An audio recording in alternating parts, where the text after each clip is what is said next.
It's brunch with Brian. Hey, how are you doing today?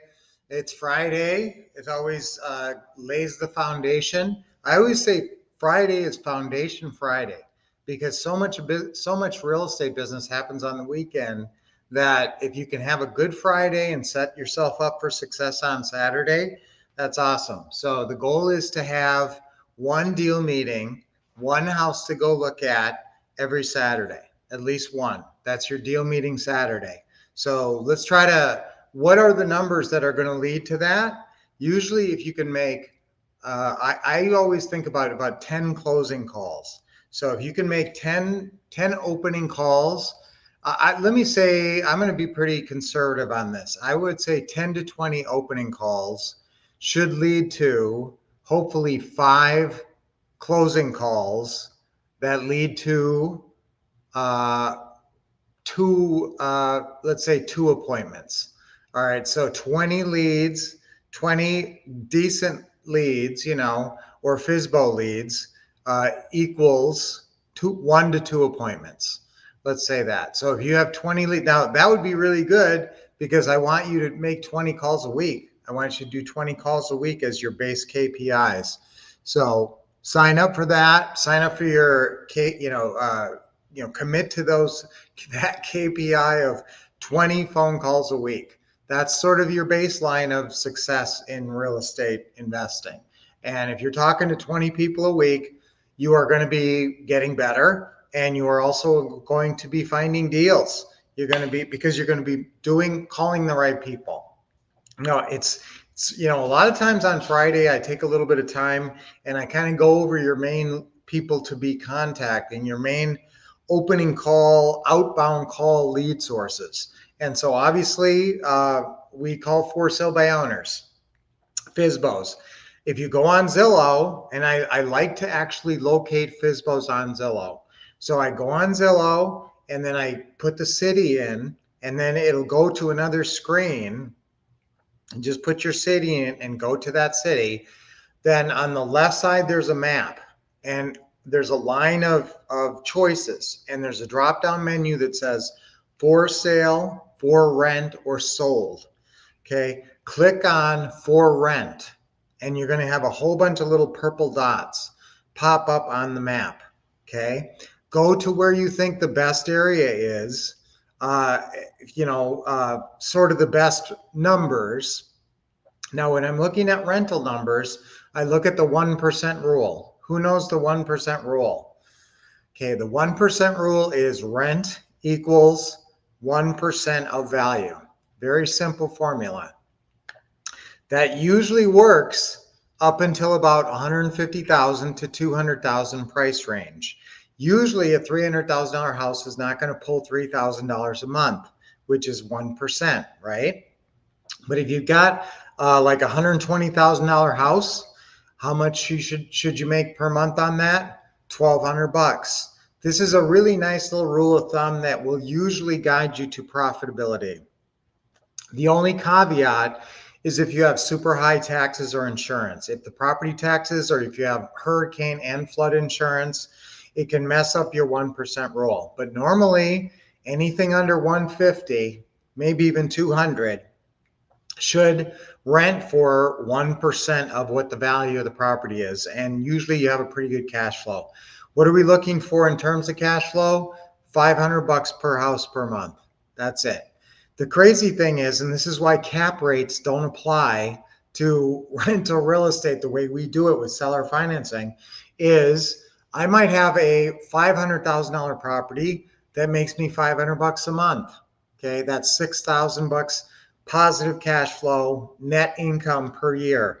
That cap rate is terrible. All right. But I might have a $50,000 house. I do have a $50,000 house that's making us like $745 a month. Crazy. So the cap rate on that is insanely good. Cap rates don't apply really to what we're doing. If you're buying an apartment complex or something, think about cap rates. But in our business, I'll buy any house, no matter what the price, that will provide me $500 positive cash flow per month. So let's get out there on Friday. Hey, good to see Tony. I missed you yesterday. Thanks for the stats. 20 to 5, yeah, to 1 to 2. That's what I would say. Now, it does matter how you're sourcing your 20 leads. If you're, running them through some artificial intelligence program and getting high scores, and we do have a program. Remember, we have a whitelisted version of RealFlow, and they do have a AI function that finds hot properties and ranks them. So if you're calling best properties, or if you're, that's the better. I'm just saying that those numbers are malleable and changeable depending on the quality of the leads. Good morning, Roger. I always like to hear from Roger. Roger's having a lot of success. And Linda, good morning, Linda. We are selling now. All right. I always like to hear about your guys' deals. $500 cash flow. That is a net cash flow, guys. So, that's just net cash flow per property after expenses. So if you do have maintenance on a property, remember when we're selling on lease purchase, the whole idea is that we do not have maintenance costs because we put the maintenance expenses and responsibilities on our lease purchase tenant buyer. So, but if you have just a straight up rental, which we have straight up rentals, if we don't want to risk somebody buying it, if I want to hang on to them forever because I got great seller financing on it, sometimes we'll do straight rentals. And then I do have to calculate in the expenses. So if we do have repairs over the course of a year or vacancies or whatever, hopefully no vacancies. Now, when you're doing a straight rental, the questions are different. The 5 questions I ask a lease purchase tenant buyer are when do you want to move? Who's going to live in the house with you? What's the most you can put down on your beautiful new home? What's the most you can pay per month? And do you know what your qualifying issues are? How is that different if I'm talking to a straight renter? It's basically number 3. The first 2 questions are the same. When do you want to move? Who's going to be living in the house with you? Number 3, though, instead of saying what's the most you can put down, what am I asking them? I'm asking them, how long are you looking to stay? Okay, because that's my big question for somebody if I'm looking for a renter. I want somebody who wants long-term. If someone says to me, well, I'm just looking for maybe 12 months because I'm building a new house, I don't want to I don't want to have to fix up another house and look for another renter in 12 months. I want somebody to be in there for 10 years and never call me. Okay, so that's not, instead of question number 3, what's the most you can put down?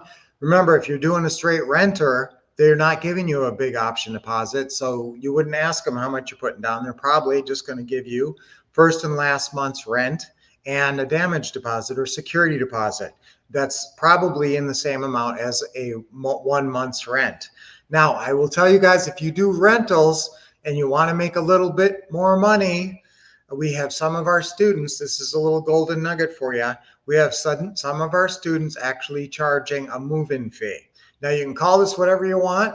You can call it a move-in fee, a rental fee, a management fee, something like that, where you charge an extra maybe 500 or $1,000, and that's just profit. Okay. I have had people charge up to, like $5,000 for that, but that's tricky because remember, this is a straight renter and, it's a one-time move-in fee. If you can pull it off, we don't do that. But if you want to try to pull that off, hey, that's another cash flow. Why not try it? So the questions are only different in terms of how much, not what you're going to put down, but how long are you looking to stay? I want somebody who says 10 years. I got a family and I'm looking for a long time stay here. Okay, who have I not pulled up your comments yet? When I say 500, yes, so that's after expenses. Now, reserves is another thing.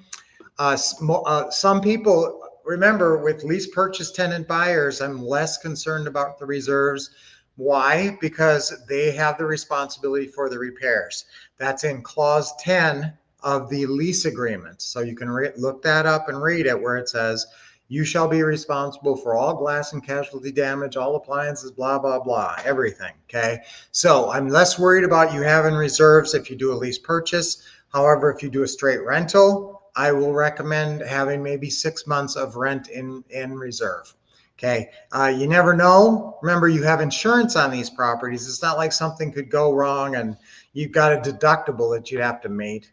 And so that's why probably, you should have some kind of reserves just for vacancies, for crazy stuff, if you're doing straight rentals. And so the $500 a month is what you're clearing. That's your net operating income on a rental or a lease purchase tenant, a rent to own property.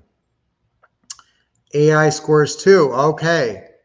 Yes, guys, if you are doing direct mail, I want you to use these AI scores because you just make sure you're targeting the hottest properties. Now, Tony is using an AI program. Our AI program ranks every house on, this is the criteria, likelihood to sell in the next 90 days. Likelihood to sell in the next 90 days. So obviously you want to be approaching and working with the sellers and marketing to sellers who are highly likely to sell in the next 90 days. Yes, excellent. Good job. No, I saw an interview with RealFlow this week where they said that 16% of those with a score over 900 within 90 days gone by. Okay, so that's a good tip. So obviously Tony's tapped into the RealFlow like us, and that what that's telling us is look for ones that score over 900. Obviously the AI scoring, it's based on 1,000-point scale in that particular program. So every program has different kind of scoring criteria. So you kind of, you get to know your own program, but that's a good point on how that one works.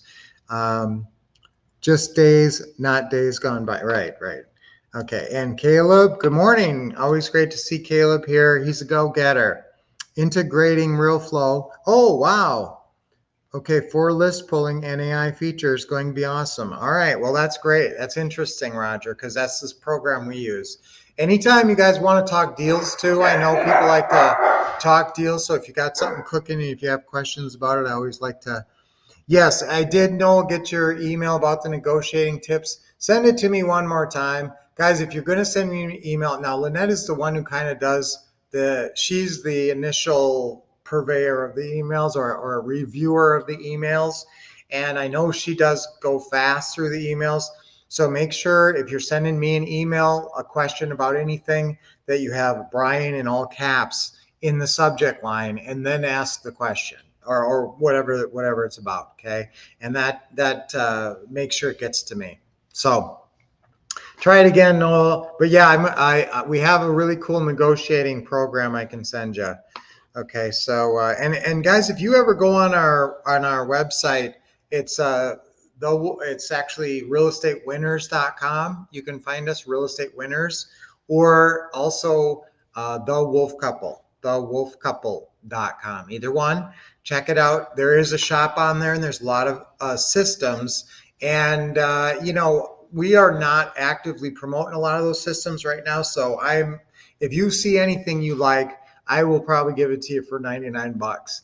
Some really good discount. Oh, I shouldn't have said that. That's probably a little bit, maybe, I don't want to overpromise and underdeliver, but if you see anything that you like, I know I can do the negotiating system very affordable.